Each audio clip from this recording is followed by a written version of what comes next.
ada sebuah seloroh tentang sholat taraweh. Terutama ketika sudah menginjak 20 hari, masuk ke 10 hari terakhir.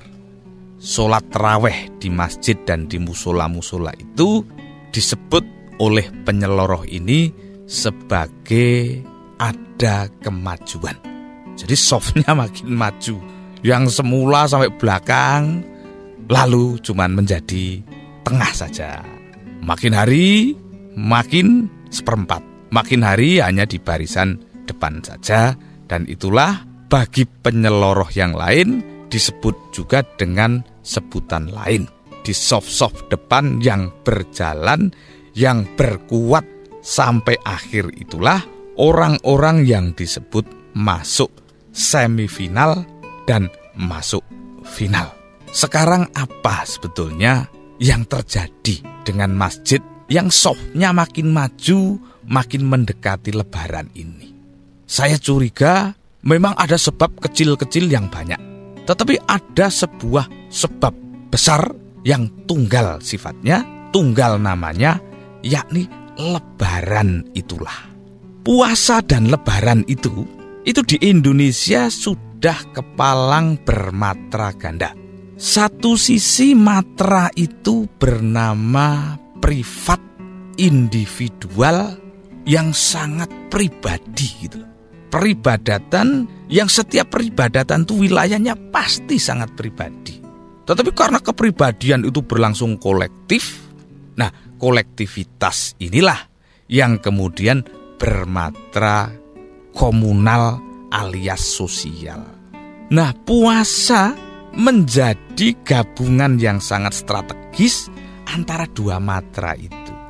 Yang sosial sudah kepalang tidak bisa dipisahkan lagi dari yang individual. Nah, makin mendekati lebaran itu, situasi ritus-ritus sosial itu makin meninggi. Walau di tingkat negara, bahkan siapapun kita, apapun agamanya, itu kalau bernama perusahaan itu harus memberi apa yang disebut THR. THR itu tidak kenal ras, tidak kenal agama, tidak kenal apakah orang itu berpuasa atau tidak, berlebaran atau tidak. Tetapi THR harus ada. Kekuatan sosial puasa dan lebaran itu sampai sekuat itu karena berani menabrak batas-batas yang ada.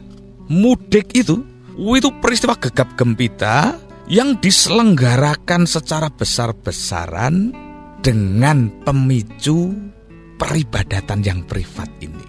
Itulah yang disinyalir kegaduhan, kegemparan, euforia sosial, itulah yang disinyalir memajukan soft sholat taraweh di masjid-masjid kita menjelang 10 hari terakhir itu. Nah, memang di tingkat ritus peribadatan itu ada seolah-olah dikalah-kalahkan oleh panggilan sosial. Ya, ini betapapun wajar, kena kritik itu wajar.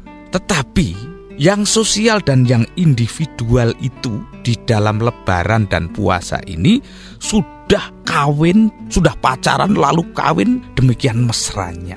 Sehingga yang sosial dan yang individual itu tidak perlu dipisahkan secara tegang.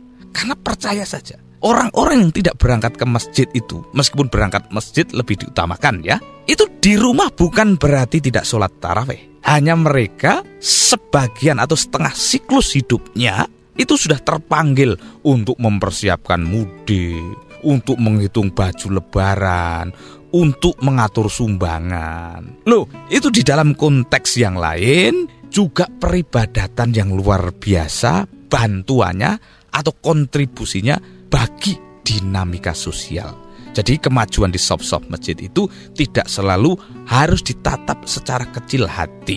Mereka yang masuk final itu kita daulat untuk menutup seluruh kekurangan-kekurangan hamba-hamba yang lain yang gagal masuk final.